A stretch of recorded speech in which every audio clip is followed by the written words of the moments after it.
How to Fail at College by Stephen A. Jeffrey.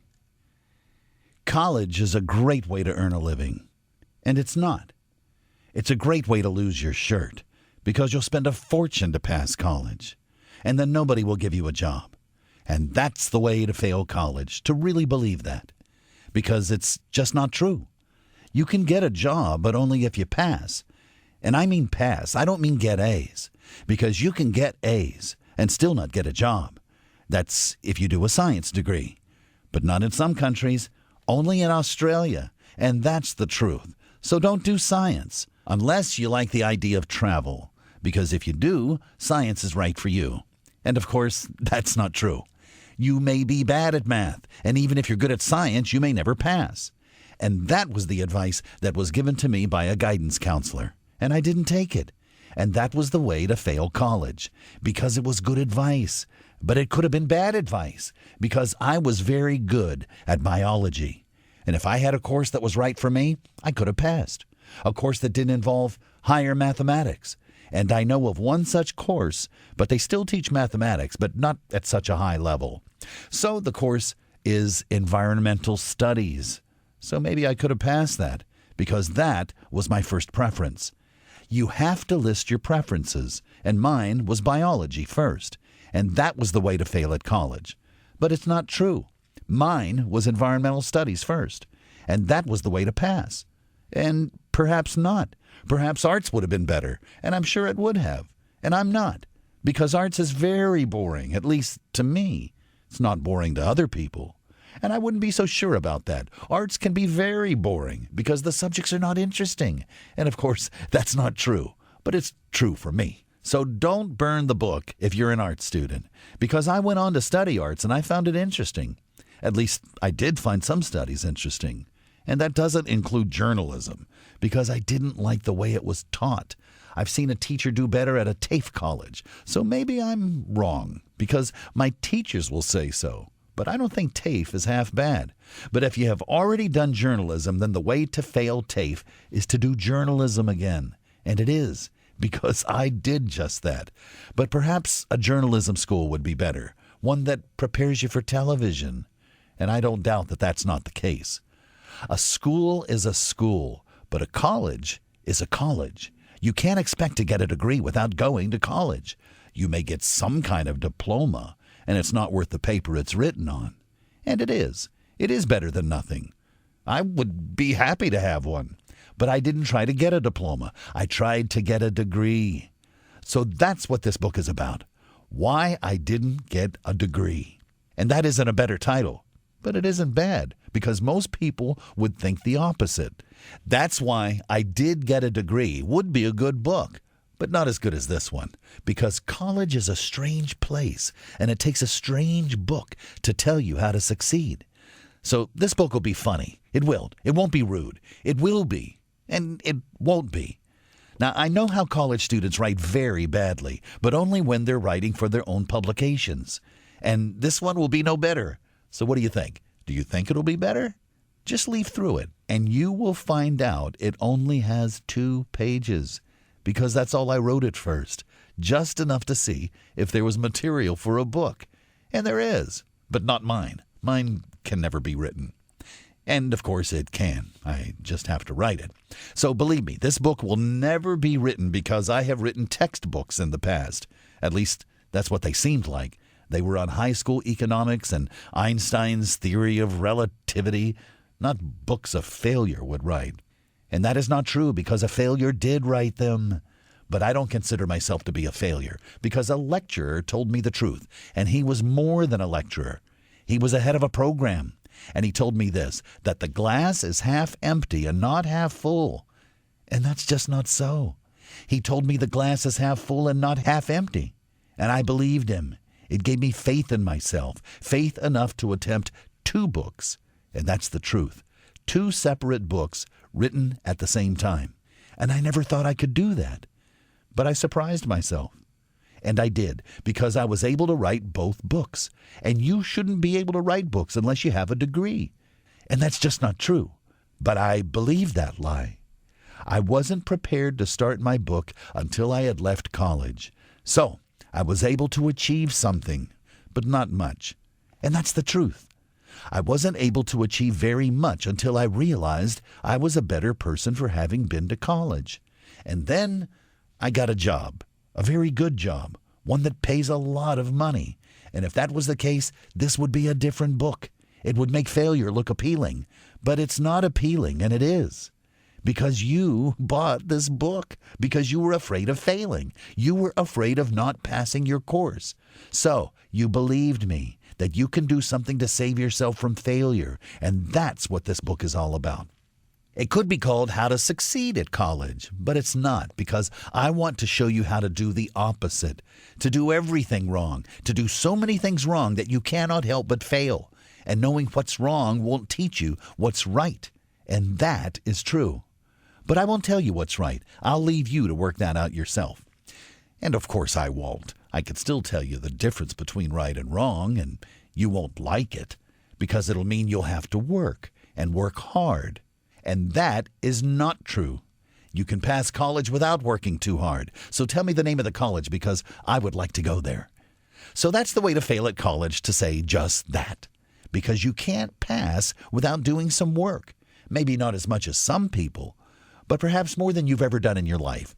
So this is no cure-all. I'm not just telling you things that you can do wrong. And of course I am. Of course this is a cure-all. And it is. It's meant to make you laugh. But maybe I can't do that. And I wouldn't bet on it. I can make you laugh because you won't like what you hear. You'll want college to be easy, and it's just not. But you must like hard work. You must learn to like it. That's how to succeed at college. To like what you do, whether you think it's right or not. But learning how to succeed is no fun. And it is. If you teach people how to fail first. So I'm not saving anything for later. I don't want you to read this book. And I mustn't. Because I'm just speaking a lot of words. But words are what a book is made out of. So you can see how easy it is to write a book. You just have to keep raving on. And that's not true. You have to know what you're talking about. You have to know your subject well. Well enough to write this book. Because I know this subject very well, but only from my own perspective. I haven't caused other people to fail. And that's what I will say when the book is finished. I won't say I have caused people to succeed, because I can't do that. I can only cause them to fail. And that is true, because I didn't pass. And that's not entirely the truth. I passed more than half my units, and perhaps that's close to the truth. And it's not even close, but it is. I nearly passed half my units, and that's pretty close to the truth. But the truth is I passed less than half my units, and that's pretty brutal.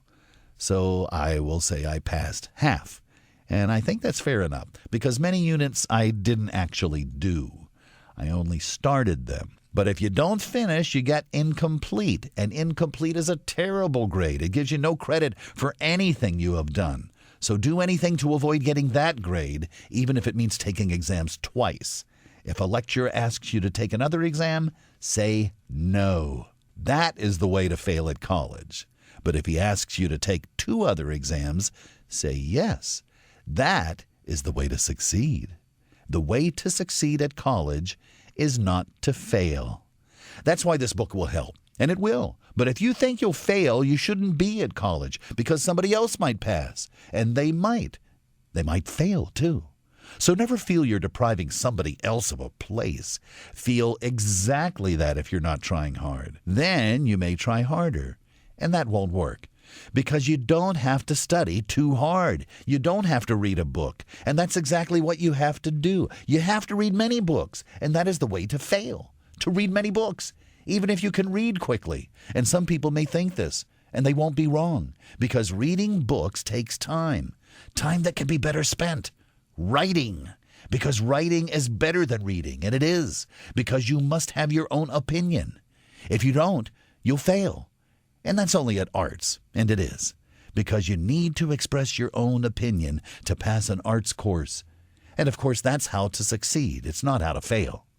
But I can tell you how to fail, to believe you can do anything, to believe that everything is right for you, because everything is not, but some things are. So if you believe me, you are right to.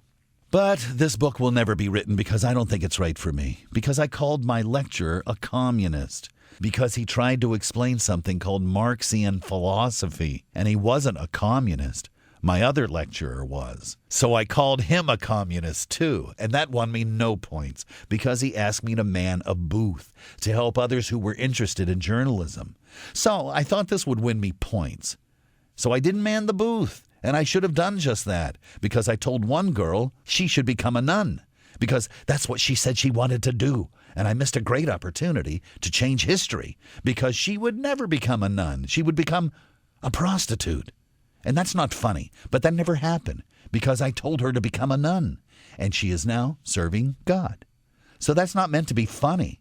That's what you can do at college. You can save someone's life, because journalism is no fun. And of course it is. Tell that to somebody who can't get a job. So not everybody's like that, but I am. I am perfect. And of course I'm out of my mind. Why would she want to become a nun? Because she liked nuns. She went to a parochial school. So why shouldn't she become a nun? Because they have vows of celibacy. And that's why I said she shouldn't become a nun. And it's not. I said if she was right for that kind of life, then she should become a nun. But it wasn't my place to do so. Because I had a job to tell people about journalism. But I thought it was fun to ask them what they were good at. And if I had done that, I would have done a good job. But I asked people what they wanted to do. And that would have been an even better job. And none of that is true. I suggested to them that they might be better off on television. That was a career that could be achieved, but that journalism wasn't.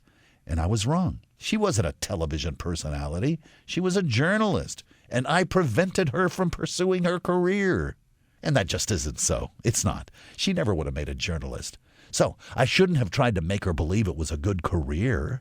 And that's not true. I had a job to make journalism sound good, and I failed at that job, and the lecturer knew. Because he was seated beside me. And he wasn't. But his closest friend was. So perhaps not. Perhaps they were not close friends, but lecturers talk to each other. So that's all it took to fail college. And that's not true. That's what I try to tell myself. But I'm not wrong. If I wanted to fail college, I should have done just what I did. And I shouldn't have.